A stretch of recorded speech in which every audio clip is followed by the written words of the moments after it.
then is fed by the actual inputs, like the type of tool path, etc., and solves and gives you the solution. Okay. The particular well, this is general purpose software. Initially we developed the software for autonomous driving. Now we are also using for manufacturing. So it is general purpose. This particular problem, so the problem for machining, was able to be solved on an i7 CPU faster than typically half the time of real time. So machining of 1 minute to actually 30 seconds to be solved or so.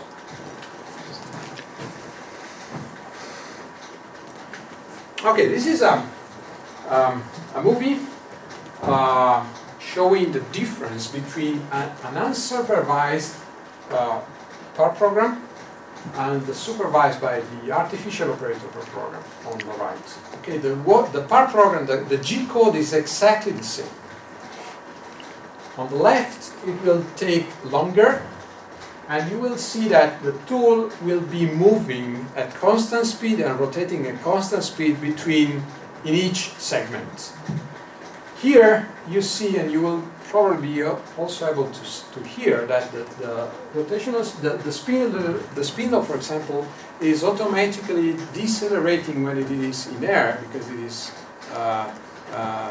in order to avoid an excessive consumption of energy, etc., etc.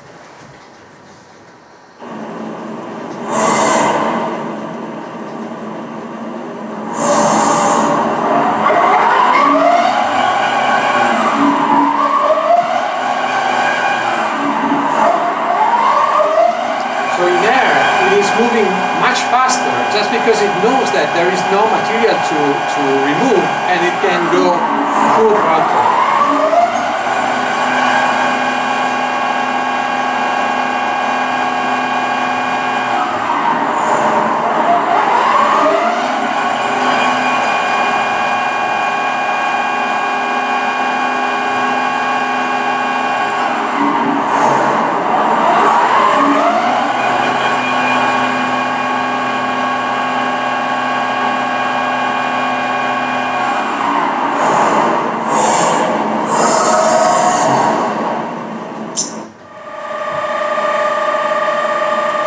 The difference in the pitch. So the main difference for people doing industry is that in this case we have the same our program took 94 seconds versus 57 seconds. So you can spare a lot of money, right? But the most important result is not, strictly speaking, it's not the time you spare, you can spare, because, well, a very experienced, a highly experienced human operator could improve the original part program in order to spare time, to shorten the approach movement in order to move as fast as possible, etc., etc. But this takes time and takes experience.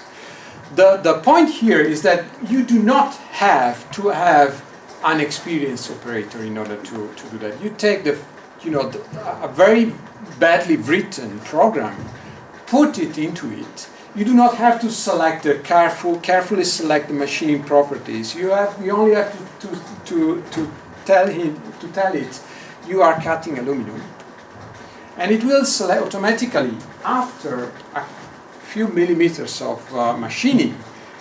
On the basis of the measurements of the cutting torque made by the machine itself, it adapts the optimal process parameters in order to do the rest of the machining.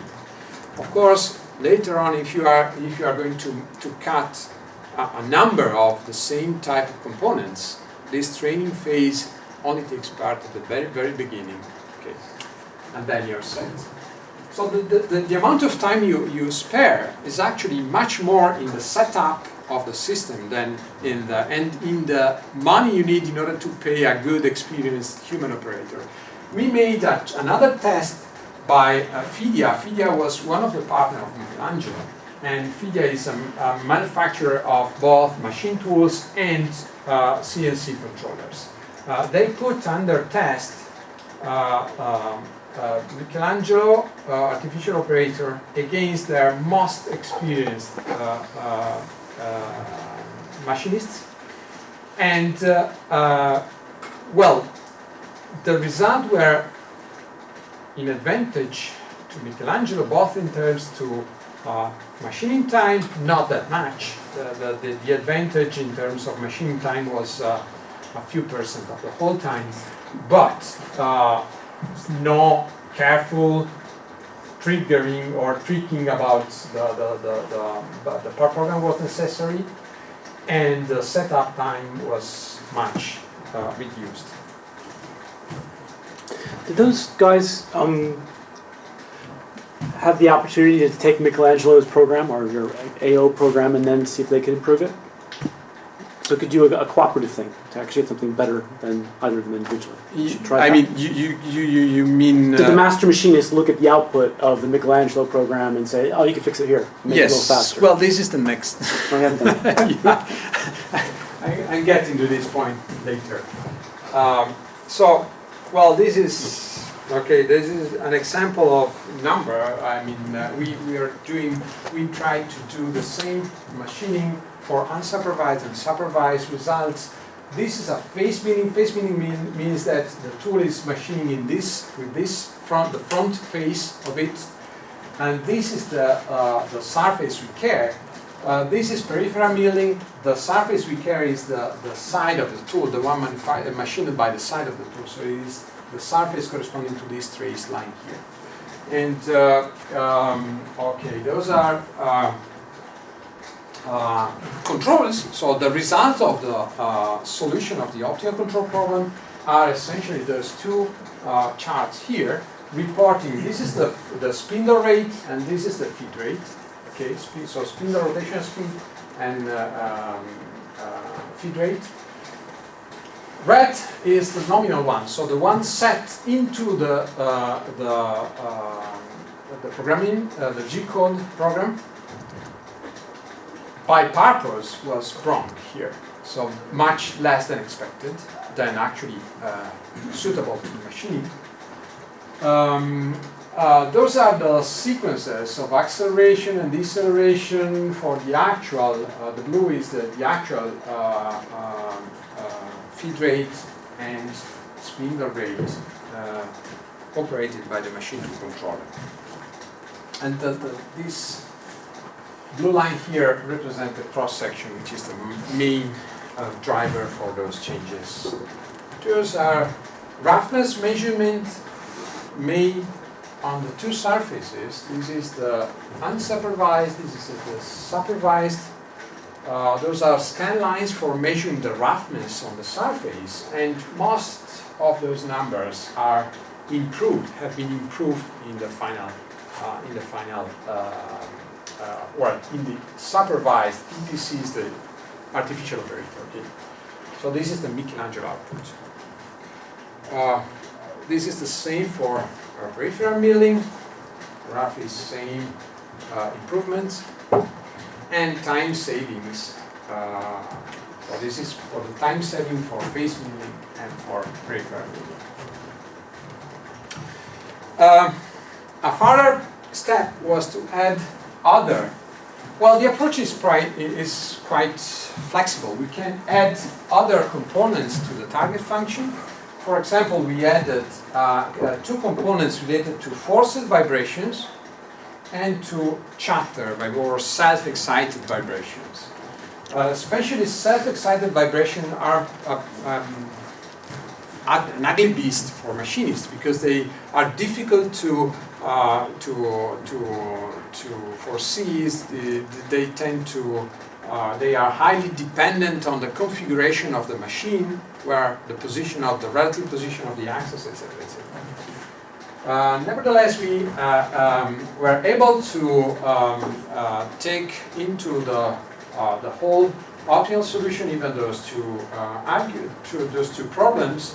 Essentially, well, this is the simulation of the improvement in the simulation or in the MRR simulation we made. This is the tool, this is the workpiece, it has, already has a slot in it. We took this contact surface step after step, sliced it. For every slice we calculated the resulting force. So in order to calculate that blue line in the simulation you have seen previously, that blue line is the force component. We also measured the dynamic compliance of the tools, and all of those numbers were used for calculating the term into the target function representing the force vibration. So the force vibration are simply related to the compliance of the tool, which is subjected to the cutting force. Another problem is represented by self-excited vibration. This is a relatively more complicated problem because, we have, you probably are aware about stability lobes diagram. In other words, in this chart you have the depth of cut, so how much the tool is into the workpiece. This is on the horizontal axis you have the number of the rotation speed, and this line here separates a stability region underneath it and an unstable region above it. So whenever you are in a cutting condition in this point, for example, the vibration is unstable, meaning that every cycle the amplitude of the vibration is taking energy from the previous cycle, and the amplitude is increasing and increasing and increasing. If you do not do anything, you're probably going to break the tool. These stability lobes are pretty difficult to calculate, and also they depend on the machine tool configuration, because they depend on the stiffness or the compliance of the whole system. So we calculated those stability lobes for different configuration, applied Gaussian processes for interpolating those lobes, those stability lobes for the different configuration of the machine tool, and then created a custom component for this target function, which has minima corresponding to the stable region. In other words, we know which is D, what is D, because it is given by the part program. So we cut the stability lobes for the given configuration at a given height, and we create a function having minima here and so on. Okay. Okay, this is the stability lobes represented in 3D, where this axis represents, for example, the configuration of the machine. In our case, the machine has a tool which is at the end of a cylindrical component, a ram here, okay, which can be fully retracted or fully extended, like in this case. In this case, of course, the stiffness or the compliance is much higher, so there is a change in the frequencies associated with the process, okay, which is due to the fact that the position of this axis affects the stiffness or the compliance of the whole thing. Okay, just those are the results, okay, for the same artificial operator applied to, well, this is the nominal process. We have chatter recognizable by, well, the repetition of this kind of surface pattern we have here. This is the same machining EPC without any optimization related to chatter, and in fact we still have patterns representative to chatter. And this is the same result obtained by the artificial operator in Michelangelo, also taking care about chatter. And in fact, there is a method. I mean, the quality, the surface quality, is much improved. Okay, well, we really talk about this. I'm going to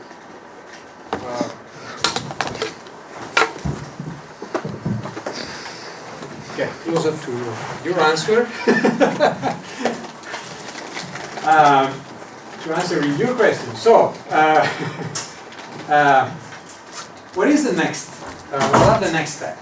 So until now, in Michelangelo, we took care about the very low level, as I told you, which is really related to optimization and optimal control of the process parameter, etc., etc. But at a higher level into the manufacturing process, we are needed to take about designing the process, about deciding what are the sequence of operation, how each operation is has to be performed, what is the tool, the most appropriate tool path, etc., etc.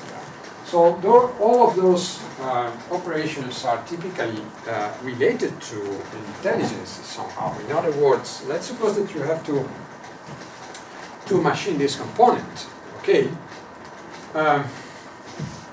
you have to decide. Well, a human operator has to decide. First, he has to recognize what are the operations needed here. Slotting, drilling a hole, chamfering this side of this hole and chamfering this side of the other hole, etc., etc. Once he recognizes the features, he also has to decide whether it is most preferable to do first slotting and then drilling the hole, or first drilling the hole and then doing the slotting. He also has to realize if there are any operation which is not feasible. For example, this chamfer on this side here is really difficult to perform. Okay, so maybe some of the features that the designer of the original 3D components put into the component itself are not feasible. Additionally, also the best strategy to fix the components into the machine tool working volume has to be taken care of. I mean, we have to decide whether it is most preferable to have the component put into, let's suppose that the spindle has a vertical axis, it is preferable to have the component put into the machine working volume like this rather than rotated by 90 degrees or whatever. Okay? So there are a set of operation or decisions that have to be, should be autonomously operated by the system. Till now, what we have done in Michelangelo is essentially let's call subtasks the single operation of controlling the single toolpath, the simulation and optimization of each subtask.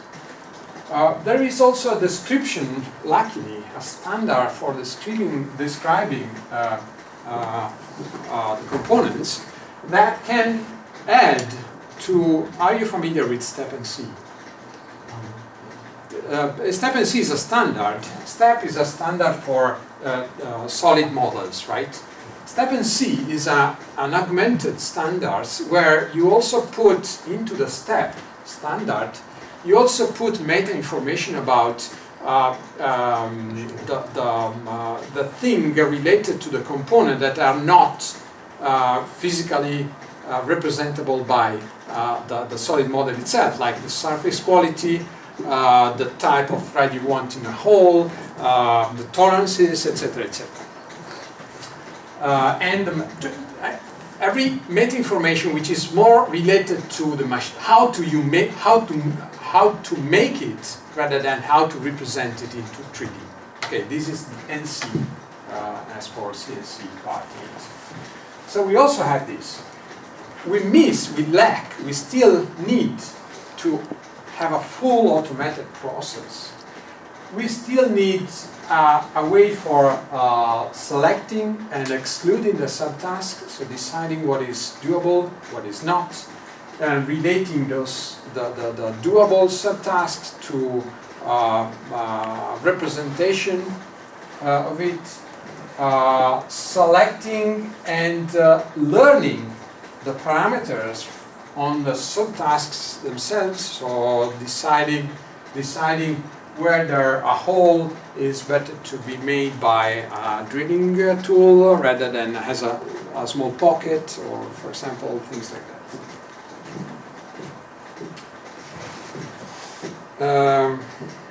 Okay, well, this is just a screenshot of what is, I think, nowadays as close as possible to this kind of approach, although it is completely different for one reason.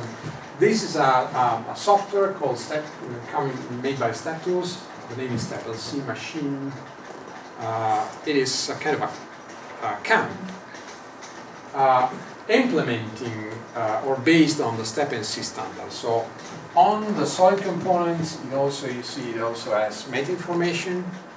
It can be used for generating tool paths and to decide a sequence of tool paths, but in any case is heavily dependent on the experience of the human operator using this software. Okay, it's not automated at all. Additionally, the reason why I put this here, this slide here, is that, well,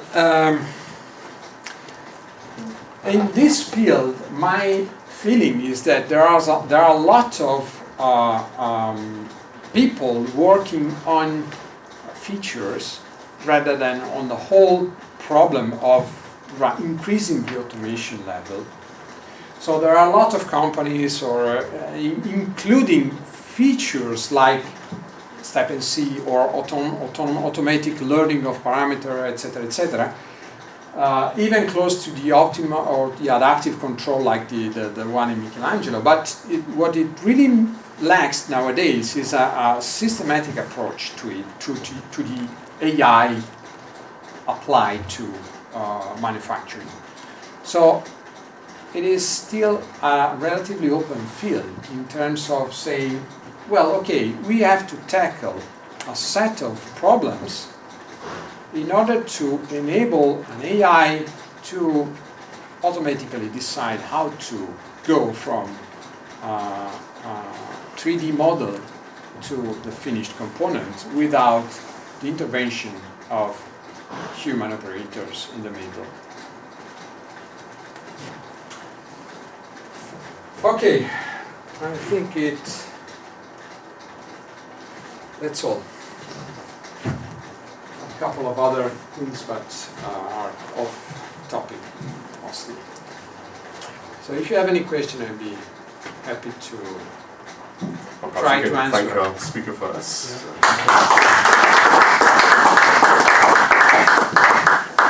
So are there any questions?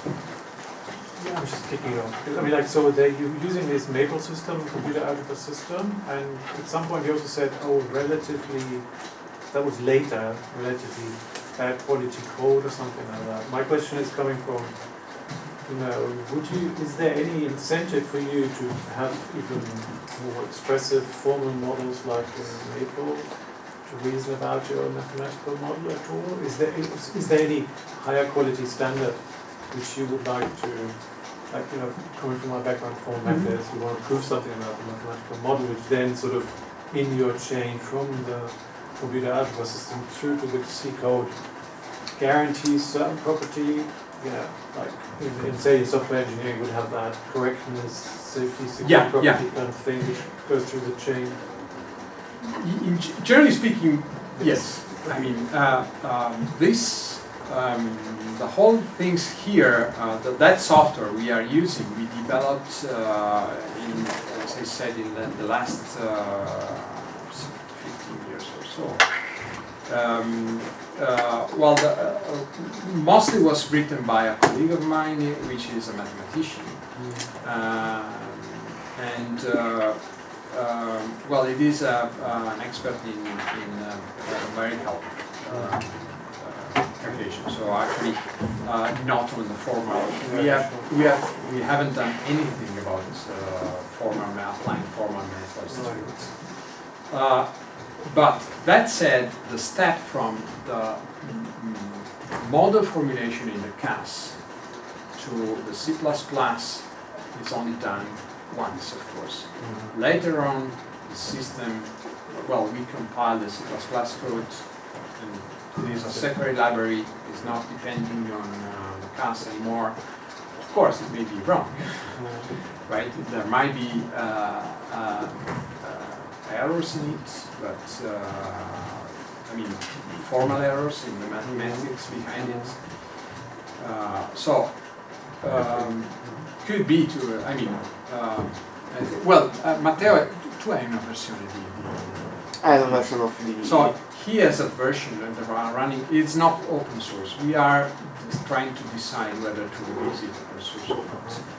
For now it's closed source, but we are happy to give you a key if you want to. No, I can. I mean, you can yes, ask Matteo to show sure, that'd be you how it interesting, yes. works. Thank you. It is general purpose. We applied it to a lot of different fields. All right, cool. Thank you. For the purpose of I am the experienced machinist, and I react. So you are the one that is going to lose the job. Yeah, It's a new job. I'm very experienced in CNCs. I remember writing NC code By hand. right By hand. in my Yeah. That's how we started. Yeah, in the early 80s. Yes, I've done too, so I know what it is And about. I react differently. I mean, your metric that you're using as a feedback seems to be pound, but I react to sound and to sight as well. So Yes. I get those conditions of feedback, and I alter the conditions that I can. Is there any way, have you tried to capture the type of input that I put into the system and incorporate that into your program? So what I'm reacting to is not a power metric, it's visual and it's audio. Because I can hear a machine and know whether or not that machine's behaving, Yes. or whether there's an issue or a There problem. are two steps in it. One is offline. So before doing the machining, if the stability diagrams are well calibrated, they are used offline. So before starting a machining, okay. Later on, you can put accelerometers, microphones, etc., on machine, and use those measurements in order to re-optimize the whole system. So you start from a good guess, and you can improve the guess later on. Even more, I forgot to tell you, but another big advantage of machining is that you are repeating this mostly, or more often than not. You are repeating the same operation more and more and more and more, and also in different geographical location. For example, a lot of customers of the same machine tool controller are doing the same facing or planing operation billion times per day. Okay, so there is a strong advantage here, because we can, those clouds are clouds, so we can put most of those information in cloud and let learning systems run separately from the controller in order to calibrate the models the same artificial operator use for calculating the optimal sequence of control parameters, right? So we can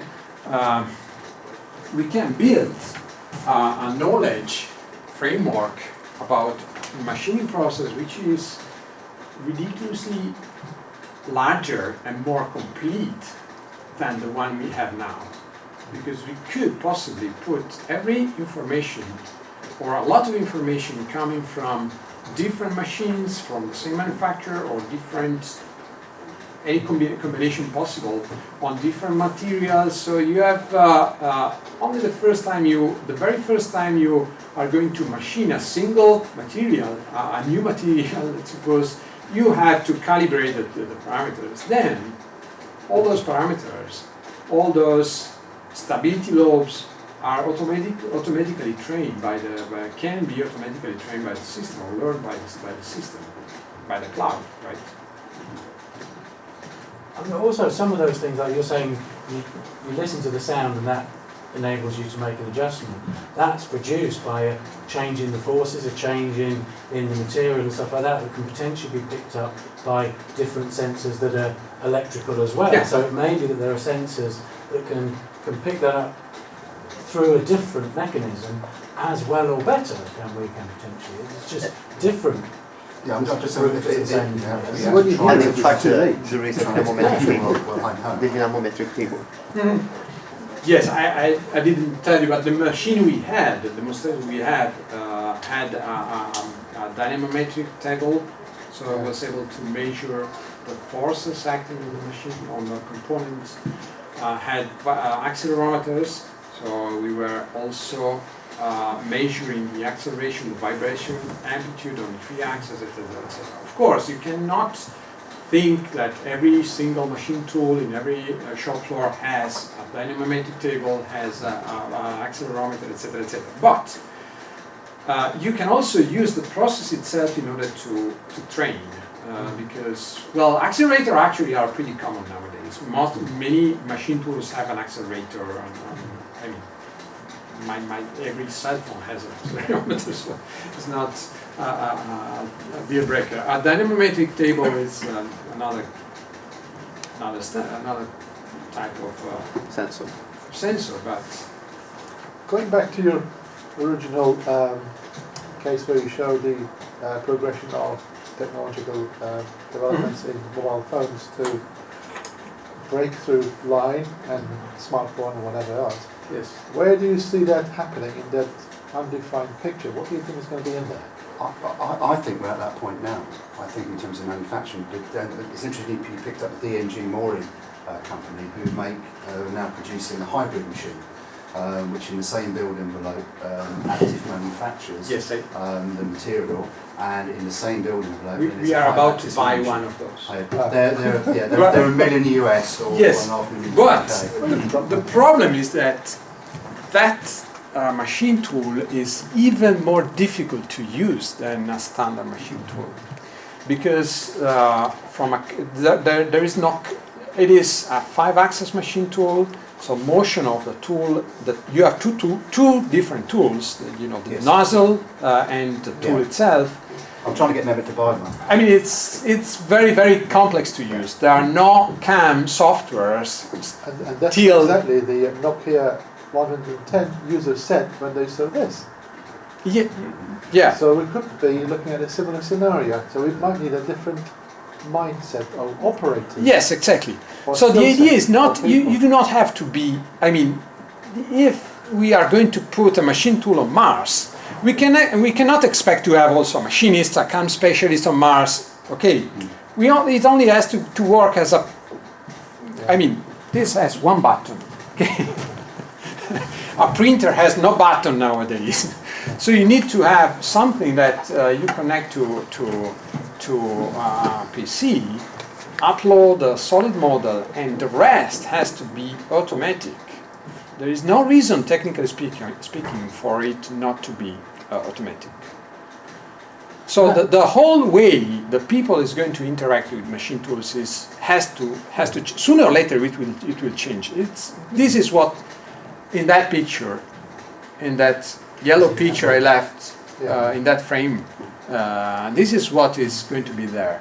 Something which is not needing. I mean, this is the real breakthrough we can have in all the rest are incremental development.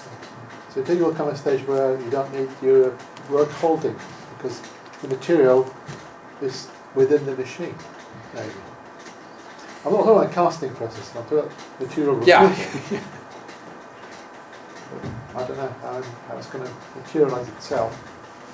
Maybe with something known. Well, So we did the hybrid. smartphone is actually like a hybrid of a computer and a phone.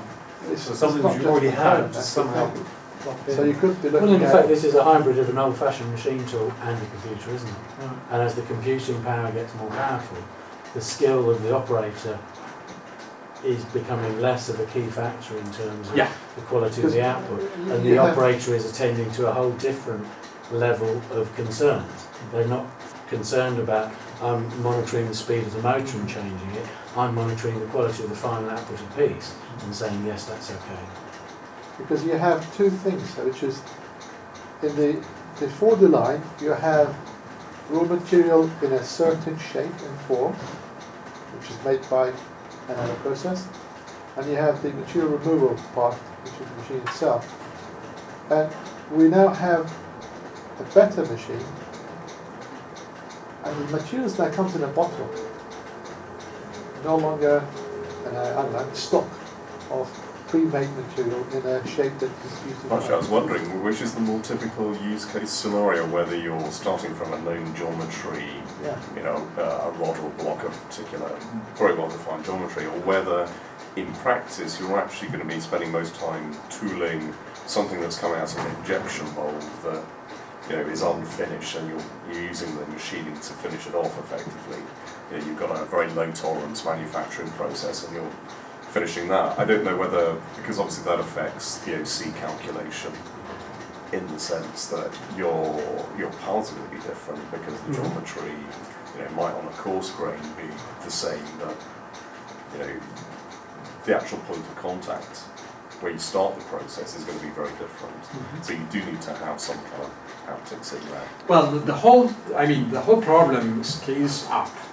I mean, because sooner or later you have to, one problem is the single components, but you can go up. You can, you can say, okay, I'm not only using only one single machine tool, but I have a plethora of different production systems, and sooner or later I have to decide whether it is better to get to the final point by casting, then milling, then whatever, rather than by injection molding or by 3D printing and some minor or additional additive manufacturing, as we were saying, etc., etc. So the whole thing scales up, okay, but we have to start somewhere. In this point, I typically prefer to start top and go down, but in this case, I think it is reasonable to select one single technology at a time, to take care about the real constraints towards getting rid about the machining operator, and then to tackle with the artificial intelligence approach. One other thing that I've noticed